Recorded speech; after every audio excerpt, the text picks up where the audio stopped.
Hello and welcome to the big screen on ETV Ghana. My name is Fafa Sabah. The show is proudly brought to you by ETV Ghana and is supported by the Sabah-Big cinemas. Actually, we're coming to you from the Silver Lounge, which is the place to go if you want a relaxing place, a really quiet place to have a nice time to go.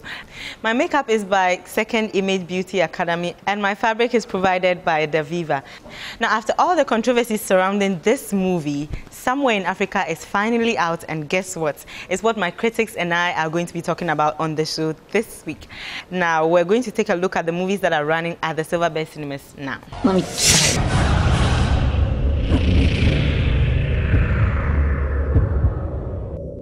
Welcome back from that break. Somewhere in Africa is actually the movie up for discussion today. So before we go into the discussion, let's take a look at the trailer.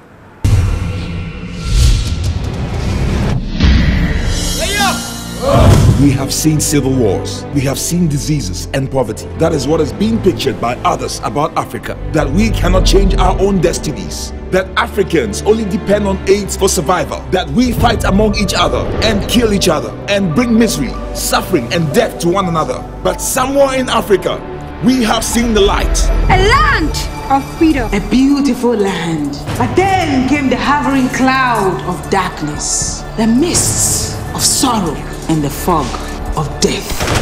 Take it! One shot. One more shot. I watched my father die in my own arms. I hear many more will die, Rita. Mombasa's regime has just begun. Someone has got to stop him. Yes! Roger! Yes, Excellency! Shoot them!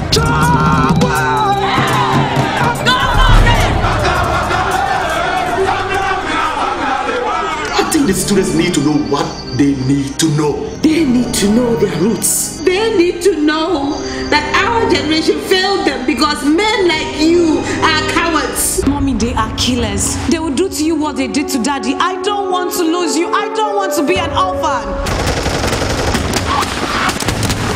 There has been a change in government. President Dennis Gabiza, hitherto President of the Federal Republic, has been ousted. Lieutenant General Yusuf Mombasa has assumed seat. Do what you have to do. God will judge us. What is it with you people and God? Does he know what it takes to lack potable water and to die of cholera? No, but you do and I do.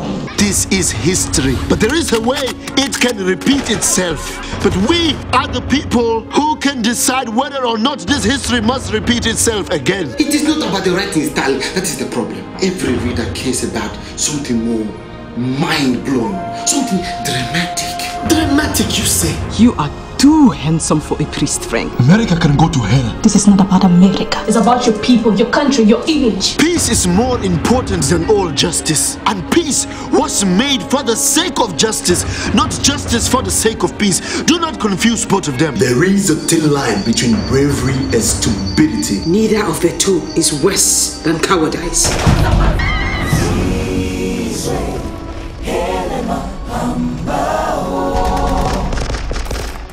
I want to have the pleasure of sipping wine from his skull at nightfall.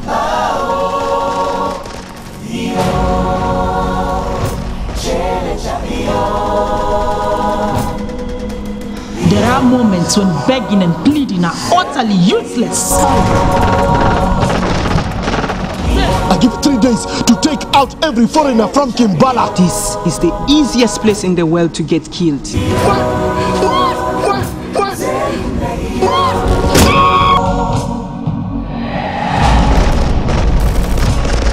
I am the god of Africa.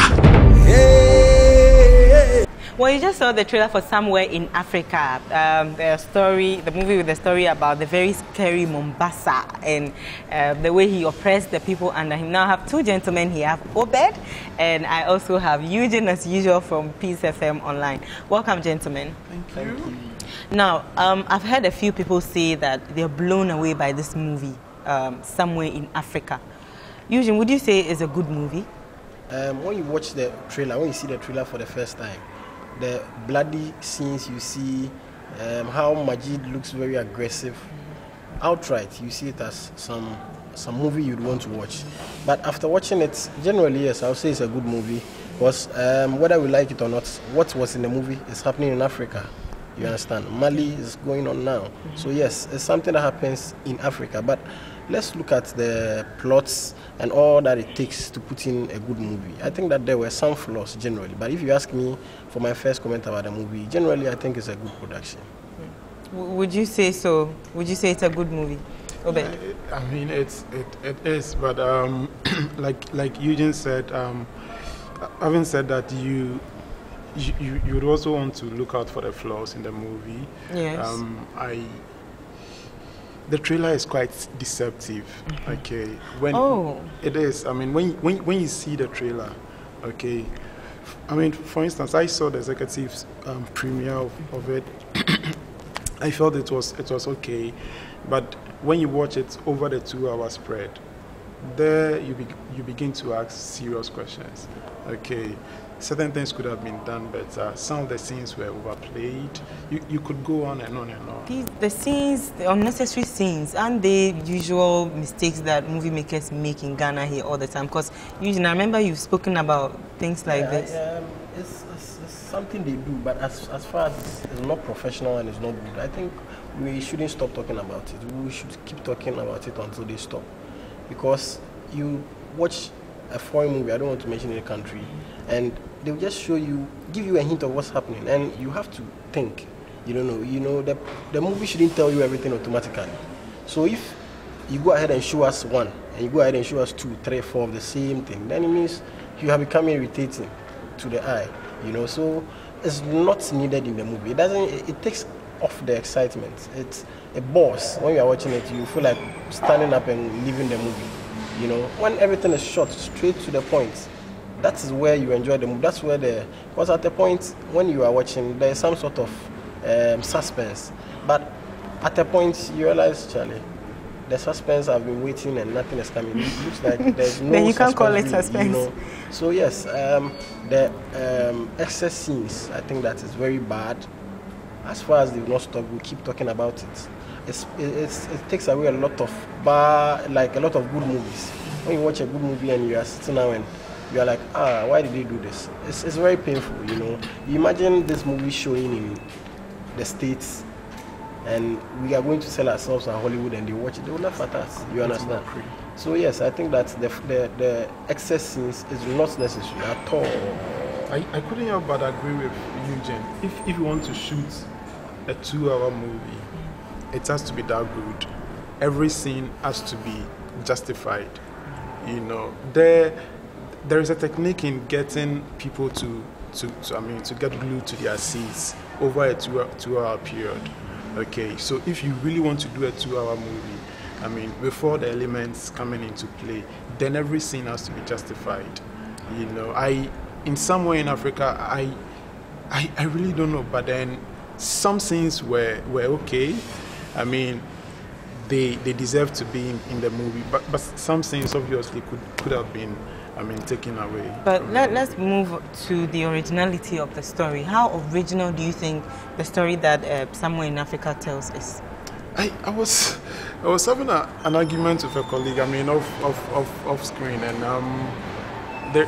there is this issue of the movie being an adaptation. Mm-hmm. Okay, but then again, it brings back this old question of how many Ghanaian movies are genuine, for want of a better expression. Genuine or original. They can't be fake movies. You know, most of the scripts are adapted. You know, but then I think the key issue or the key problem we face in this part of the industry is there is nothing wrong with adaptation, but if you ever decide to adapt, make sure you put Give out credit. A very good, not even credit. Make sure you tell the story just the way it's supposed to be. Most movie makers adapt storylines and then they miss it. They miss it. They are not able to tell the story entirely. It's one thing picking a storyline, and another thing telling it to the satisfaction of movie watchers.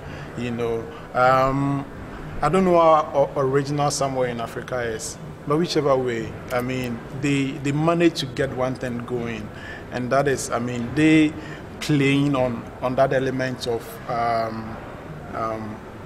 crisis in Africa and all that, which is like a story most people in the continent can easily relate to. Now, those were the top 5 movies for the week.